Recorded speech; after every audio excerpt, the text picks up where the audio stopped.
Being the first time I ever read about a graphic novel, Stained was quite the surprise upon many facets. It is even the first time I have witnessed an e-comic. I've never read one before.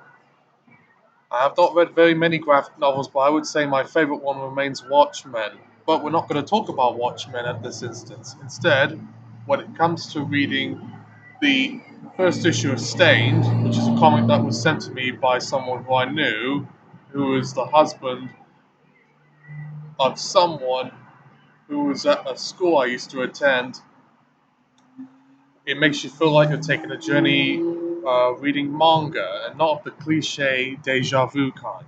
In Stained, a woman named Emma with a metallic chin works as a bounty hunter in an unnamed dystopia.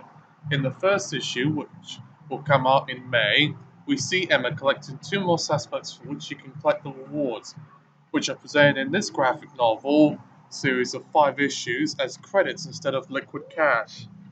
The suspects happen to be a Mozambican strongman named Ajami and his manager reaping the dividends, Beazle. One soothes chaos and some wit between the foes and the heroine. Overall, there is something for everyone. The pace is just as fast and quick as a 30-minute television episode. The environment from which Stained surrounds itself is a dark dystopian tale from the imagery reminiscent of the anime and manga films for which I refer to later on. The use of dark tones, shades, and hues all create an environment that is futuristic and foreboding at the same time. In many ways, the first issue reminded me of a toss-up between Cowboy Bebop, Ghost in the Shell, that Looper movie with Joseph Gordon-Levitt. I've never seen it, but I've heard of it. And Blade Runner, which another reviewer referred to from another review that was mentioned on the video from 451 Publishing.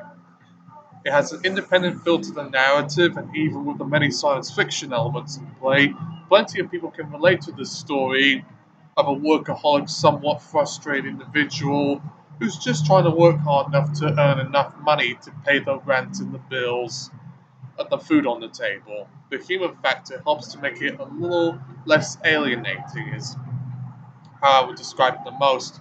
And as far as mature content is concerned, this one is age appropriate for the PG 13 12A crowd, with its moderate sci fi action violence.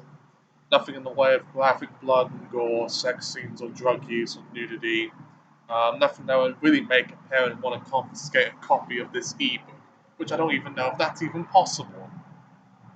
And also, please do not let the Michael Bay name fool you into thinking that this graphic novel is of lower quality.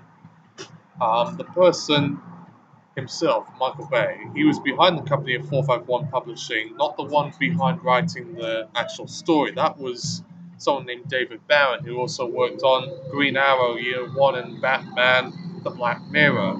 He also has worked for DC Comics. He's a veteran of that company too. I wonder what his views on Suicide Squad are. But aside from that, it'll be interesting to see where the Stained universe extends as the upcoming 4 issues come out, and to see what Emma is entirely.